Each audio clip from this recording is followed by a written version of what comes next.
no ponto, e aí sim a gente vai conversar com ele agora, dentro daquela nossa proposta, né, que a gente sempre pede aqui do programa, de trazer, tentar entender melhor o tipo de comunicação que vem sendo feita também em outros lugares, em outros bairros, na periferia da nossa cidade. A gente já falou aqui com gente da zona rural, já falamos com blogueiros, já falamos de Timon, com o pessoal de Timon também, e hoje nós estamos com mais um jovem, que é o Leonardo Mascarinhas. O Leonardo, ele é comunicador comunitário e é diretor do Fala de Seu, que é uma espécie de um projeto que reúne nomes para falar das coisas do Disseu, da região. Eles também fazem campanhas de doação e fazem os eventos, né? São as lives também. Ele vai explicar para a gente, porque também é uma forma da gente entender melhor o que está acontecendo, um pouco saindo dessa nossa zona de conforto. Leonardo, obrigado, seja muito bem-vindo. Obrigado, Cíntia. É um prazer estar falando com você, estar falando com todos que fazem parte nesse momento dessa construção, né? É uma construção que é coletiva e que a gente tem pensado nessa facilitação da comunicação. O Fala de Seu é um coletivo de 8 jovens. Fala de Seu aqui para a gente. Exatamente, Fala de Seu presente. São 8 jovens, entre homens e mulheres, e pessoas cis ou não cis, e que constrói esse espaço, né? Acontece dentro do Grande Seu. O nosso público estimado é 120 mil visualizações. Nós somos o único meio de comunicação comunitário nesse momento dentro da região Sudeste, e a gente já existe há 3 anos. A gente, além de construir premiações para as pessoas locais, para artistas, a gente constrói também novos espaços de formação, como aulas públicas feitas por professores e moradores do bairro. Entendi. Na verdade, vocês fazem um trabalho que é além da comunicação, né? Vocês fazem um trabalho que é um trabalho de interagir mesmo com a comunidade, de interferir também. Esse trabalho vai bem mais além, né? Como é que começou essa ideia?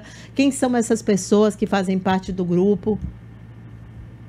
Então, a ideia começou porque a gente sentia necessidade de tirar essa centralização das TV piauiense, né? Não que a gente queria tirar a audiência delas, mas a gente queria mostrar para elas que no Disseu tinha artistas, que no Disseu tinha pessoas que estavam construindo ações comunitárias, que no Disseu tinha pessoas que tinham lutas diferenciadas, como é a luta das agentes de saúde, da Associação das Costureiras, que não são visibilizadas nas grandes mídias, né? Uhum. E o que acontece? Além de fazer essa primeira formação, que é de dizer que a gente está aqui, a gente começou a coletivizar essa ideia de formação. O Fala de Seu tem um foco de ser formador.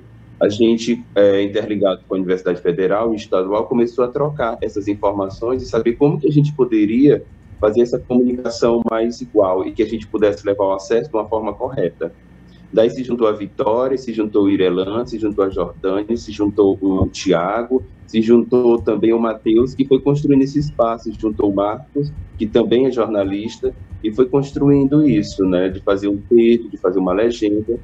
E o nosso último projeto foi o Ocupando de Seu. O Ocupando de Seu era aulas públicas, para a gente falar sobre a invisibilização das pessoas negras, a nova formação da Câmara dos Vereadores, para a gente falar sobre o feminicídio, sobre o encarceramento, para falar sobre coisas que potencializem o nosso espaço.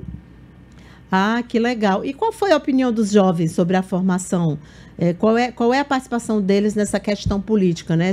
O que eles acharam dessa composição? Porque a gente aqui tem uma avaliação, mas eu queria saber a avaliação de vocês.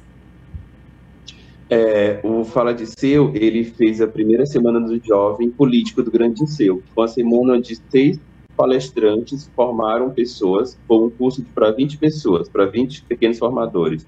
Além disso, a gente começou numa escola municipal aqui do bairro, uma escola de formação de líderes, que era para crianças, né, para líderes pequeninos que queriam começar a pensar esse espaço político. A ideia é que a gente se faça mais presente na Câmara a partir de agora, né, e que a gente esteja mais nessa fiscalização. A descoberta de que a gente não tem um site da juventude, a descoberta de que o site do teatro não funciona, a descoberta de que a transparência desses recursos não são tão claras para a gente, fez a gente existir. O nosso sonho, eu falo de Seu, é ter uma escola de comunicação comunitária, que forma essas pessoas também economicamente. O comunicador, ele precisa saber como que está a economia da sua cidade. Precisa saber Claro. por que não está chegando o asfalto, por que não está chegando a galeria, por que os vereadores sempre votam sim para um determinado projeto, por que eles não estão indo na plenária. A gente vai fazer algo diferente, que é levar essas pessoas para assistir uma plenária, para saber como que funciona todos esses processos políticos. Eu não consigo fazer comunicação comunitária se eu não entendo de política. Eu não vou saber o que eu vou cobrar e por que eu vou cobrar. Entendi. Efraim, você quer fazer uma pergunta? O Disseu teve muita representação muito forte na Câmara, mas perdeu, parece que vem perdendo. Anteriormente, né? Duas décadas. Esse poder. E também vocês tinham um grande polo de balé, de dança, que era o polo da Disseu, e parece que não está mais acontecendo. Quer saber o que foi que aconteceu? Tanto essa perda no espaço político como no artístico. Então, o espaço político, Efraim, a gente nunca perde lugar, porque quem faz o lugar é a periferia, né? O problema é que os vereadores da cidade não entenderam isso, que quem elege eles não são o centro, são a periferia. A gente tem o capitão Roberto Valqueiroz, que é um representante da região sudeste. A gente também tem o Zuíla Calixto, que é uma candidata do PT, que esteve muito na região sudeste durante esse processo e que foram eleitos. São representantes pontuais, mas também tem o grande Ismael Silva, que é um cara que tem feito muita diferença e a gente tem se espelhado muito nele, como foi o último processo do edital, para ter essa experiência de vereador. A gente ainda está um pouco longe de humanizar essas construções da juventude na periferia, mas a gente está se aproximando. O que importa é que a região sudeste começou a se perceber, isso era o primeiro passo, de saber também que, por exemplo, um artista ele pode se conectar com outros artistas através de uma conferência internacional, como é o caso do B-Boy Denilson, que nesse momento é o 8º melhor Athletic Breakdance, já que agora é uma modalidade da Olimpíada. Então ele está aqui, numa rua atrás da minha casa, que se tornou um esporte. O problema é que não tem um fortalecimento, né, financeiro para essas pessoas, mas isso não significa que elas vão deixar de fazer isso. Como que ele teve acesso a esse festival internacional que está acontecendo e que ele se construiu nessa posição, sabe? O Disseu sempre foi isso. Desde 1974, quando 3.400 casas começaram aqui com a Coab, a gente era isso. A gente sabia disso, a gente se construiu sozinho, a gente permaneceu sozinho. As políticas públicas foram chegando para a gente, mas de maneira pingada, de maneira controlada, sabe? O que a gente precisa é de uma abertura de diálogo. O Disseu deixou de ser um bairro qualquer. Nós somos o maior espaço dessa cidade, a maior economia e o maior colégio eleitoral, isso foi provado.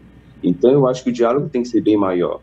Entendi. Na verdade, o que vocês estão expondo, Leonardo, é uma coisa que eu acho que Teresina carece muito, que é de uma formação da sociedade civil, se agrupando em torno de ideias, em torno de propostas, para olhar para a sua comunidade, né, para enxergar a sua comunidade e tentar ter uma interferência política, porque todos nós somos políticos, né? Todo cidadão é um cidadão político. Para ele ser cidadão, ele tem que ser político.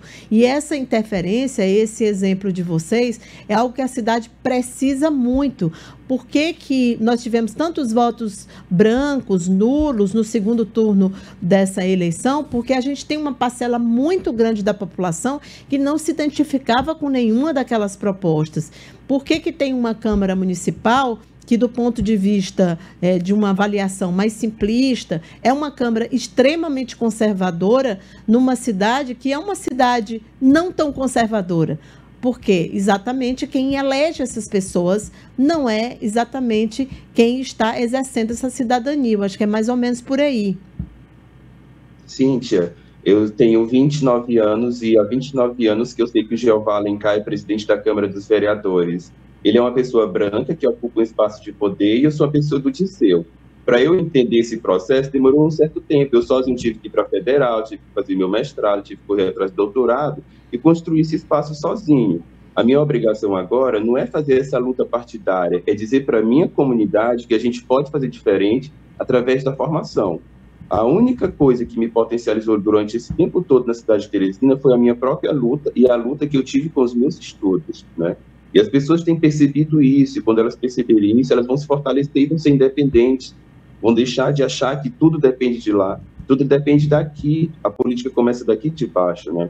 Eu falo assim de uma maneira mais calma, mais tranquila em relação a isso, é porque a gente tem que evitar, sabe, tanto o atrito que a gente tem visto hoje na TV, e quanto mais situações de atrito eu apresentar para a minha comunidade, piores eles ficam, porque a gente não tem uma saúde mental que possa respeitar, né? A gente não tem uma saúde mental que esteja preparada para isso. O Fala de Seu, ele fez 186 atendimentos através de videoconferência, né? Interligando pessoas, dizendo onde que está o psicólogo para ser atendido, como fazer uma terapia online. É o que a gente está fazendo, né? É aos poucos, é com nossa própria grana, mas a gente não desiste fácil, né? Essa construção disciplinar, dessa construção formativa e dessa construção que pensa numa imparcialidade do indivíduo. Ah, muito bem. Qual é o seu mestrado? É em quê? Em que área, doutorado?